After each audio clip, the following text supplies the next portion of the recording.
It's really difficult to quantify my experience with writing Christus because I spent 2.5 years on the piece and I've had so many amazing experiences, both writing the piece and now working on it with the choral artists of Fort Worth, an amazing choir, and they're doing such a terrific job.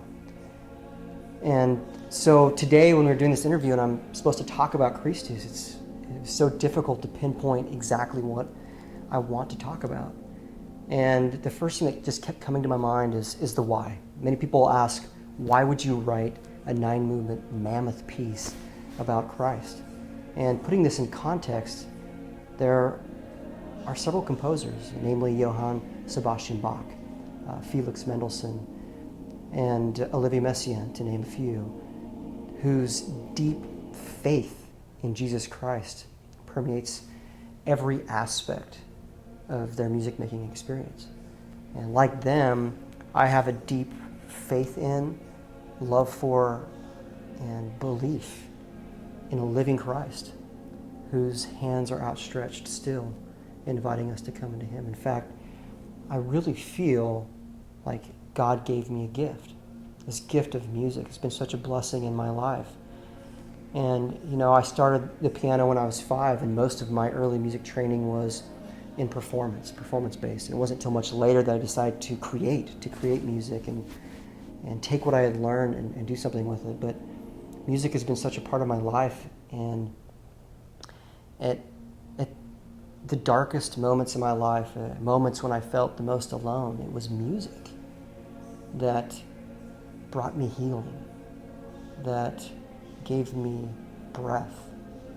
And it was the quiet moments in a cathedral or the quiet practice room where I actually felt in those darkest moments the hand of God touch me and let me know you're not alone and that you have purpose. And this is why I wrote Christus. Gratitude and reverence for the gift of music in my life. And the next thing I wanted to answer was the how, right? The how I could talk, how do you write a piece of music of this magnitude? I could talk for hours about all of the many things that go into writing a piece of this, but I really want to focus on one aspect in particular, and that is, I feel like composing a piece of music is the approach is interesting if you think about how a painter approaches painting a work of art. I essentially have this blank canvas, this wide open canvas. And one of the things I love about artwork is its timeless quality. The fact that whether I glance at a piece of art for a second or I look at it for an hour, I walk away with an experience, with a feeling, with resolve, or it evokes in me something magnificent. And when you're writing a piece of music, it's all about time, right? We have a beginning, we have an end. How long is the piece? Or how many movements are in the piece, and how long is each movement? And I thought how fun it would be, is it possible to capture some of that timeless quality that you see with artwork in a piece of music? Is somebody goes to a concert and hears Christus, that maybe they walk away with an experience, with a feeling, and not thinking about how long was that piece.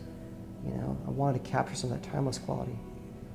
Also, much in the same way that a painter approaches a work of art, usually there's a message, right? There's unless it's like really abstract or something, but there's usually some sort of something the artist wants to convey.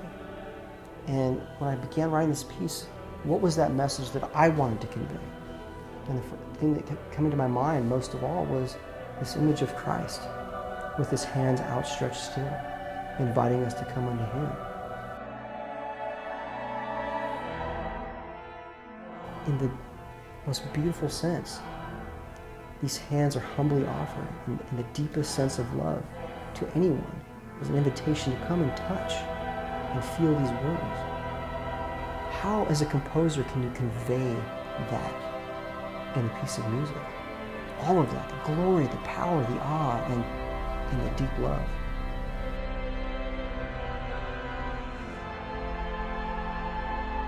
And that is what I hope I succeeded in doing. You'll have to come and see to find out.